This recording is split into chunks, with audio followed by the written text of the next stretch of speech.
مفتی طارق مسعود special. اللہ نے کتنی بڑی علامت دی ہے کہ یہاں مزے وہی اڑاتا ہے جو اپنے مزے قربان کرتا ہے۔ جو لوگ زنا کرتے ہیں، بد نظری کرتے ہیں، انٹرنیٹ پر فحش فلمیں دیکھتے ہیں، نکاح کی لذت اللہ ان سے چھین لیتے ہیں۔ آپ سمجھتے ہو میں فحش فلمیں دیکھوں گا تو میں عیاشی والی زندگی گزاروں گا؟ او بھائی، جو نئی فلمیں دیکھتے ہیں نا، وہ حلال میں اس سے زیادہ لذت اللہ ان کو عطا کر دیتا ہے جو آپ فحش فلمیں اور زنا کر کے اور لڑکیوں سے باتیں کر کے لذت حاصل کرنے کی کوشش کر رہے ہو۔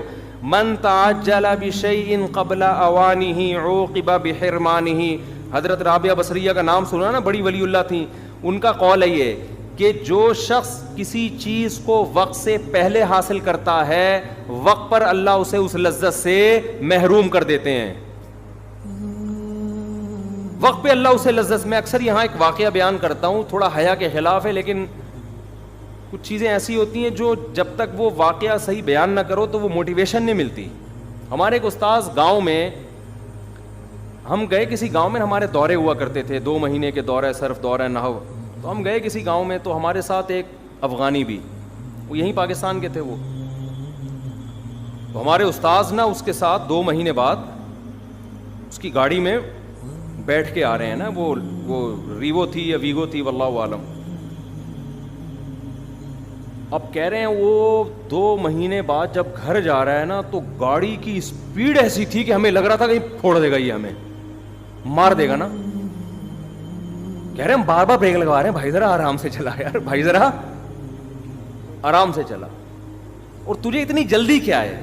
وہ کہتا ہے مجھے بیوی یاد آ رہی ہے، میں 2 مہینے بیوی کے بغیر میں نے صبر کیا، مجھ سے صبر ایک دن بھی صبر نہیں ہو رہا۔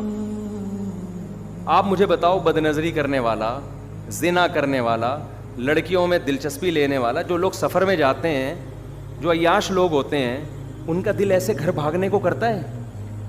بولو نا کیا ہو گیا، کہ گھننے کیوں بنے ہوئے ہو ہیں بھائی؟ لوگ جاتے ہیں باہر ملکوں میں، عیاشی کر رہے ہیں، اور بد نظری بھی، اور فحش فلمیں بھی، اور جو بھی آج کل بیہودہ کام ہو رہے ہیں، بمبر پہ نام لینا بھی، اس کا تذکرہ بھی مناسب نہیں ہے۔ وہ اپنی خواہش پوری کر رہے ہیں، چاہے ہاتھ سے کریں، چاہے فحش فلمیں دیکھ کے کریں، چاہے لڑکیوں سے کریں۔ ان کے دل میں اللہ بیوی کی وہ محبت، عشق اور جذبہ نہیں رکھتا جو پاک دامن آدمی کے دل میں۔ بولتے کیوں نہیں؟ جو پاک دامن آدمی کو حلال بیوی میں وہ لذت اللہ دے دیتے ہیں جو ایک عیش پرست کو طوائفوں میں بھی وہ لذت حاصل نہیں ہوتی۔ ہمارے استاذ کہہ رہے تھے میں نے اس سے سبق حاصل کیا، دیکھو یار پاک دامن ہے نا، پاک دامن ہے، کیوں اسپیڈ ہے اس کی، حالانکہ کوئی ضروری نہیں کہ کوئی حسین لیلا سے اس نے شادی کی ہو، تو بیچارہ گاؤں کا دیہاتی تھا۔ لیکن آج ہم کواروں کو دیکھتے ہیں، گھر آنے کی اسپیڈ ان کی اتنی تیز، بلکہ جا رہے ہوتے ہیں، جب گھر جاتے ہیں ایسا لگتا ہے پھانسی کے پھندے پہ لے جایا جا رہا ہے، ان کو پھانسی کے پھندے پہ جا رہے ہیں۔ وہ بھی اس لیے جا رہے ہیں کہ نہیں گئے تو پھٹا ہوگا گھر میں، ابھی تک آئے نہیں۔ بیگمیں انتظار کر رہی ہوتی ہیں، 2 بج گئے ہیں، بندہ مارکیٹ سے شارٹ ہے، شوہر آتا ہی نہیں گھر میں، 3 بج گئے ہیں، پتہ نہیں ہے کہاں غائب ہو گیا بندہ، کہاں غائب ہو گیا، تلاش کرو اس کو۔ اور بندہ آ بھی رہا ہوتا ہے سالوں کے ڈر سے، سسر کے ڈر سے، فون نہ آ جائے، پیٹ نہ دیں، یار شادی کی ہے ٹائم تو دو۔ تو من تاج، یہ دنیا کا اصول ہے۔ دنیا میں جو گناہگار آدمی ہے، جو عیش پرست آدمی ہے، دنیا میں لذتیں، دیکھو شراب پینے والا سمجھتا ہے میں بڑی عیاشی کر رہا ہوں، خدا کی قسم عیاشی میں وہ ہے جو شراب نہیں پیتا۔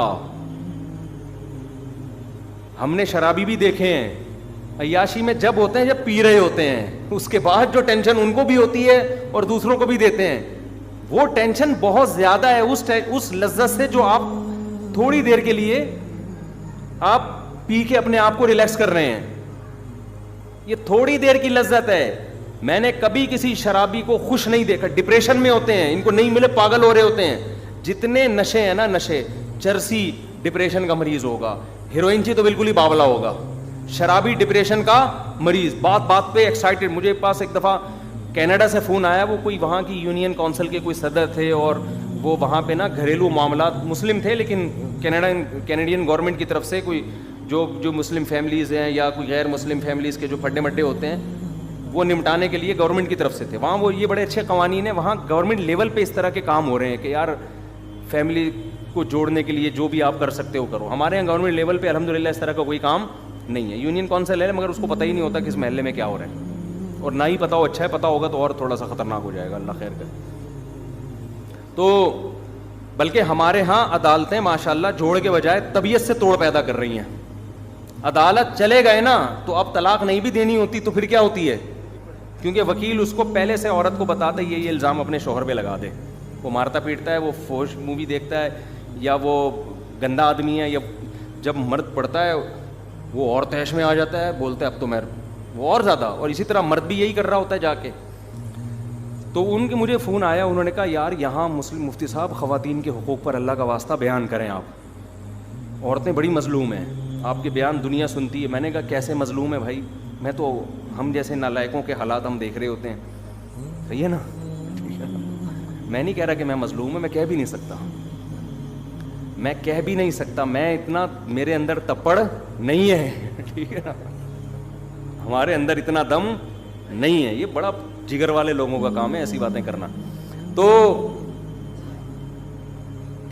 انہوں نے کہا کہ بھائی عورتیں بڑی مظلوم ہیں, میرے پاس جو کیسز آتے ہیں. میں نے کہا کیسے مظلوم ہیں, یہاں کینیڈا میں تو خواتین کے بہت زیادہ حقوق ہیں.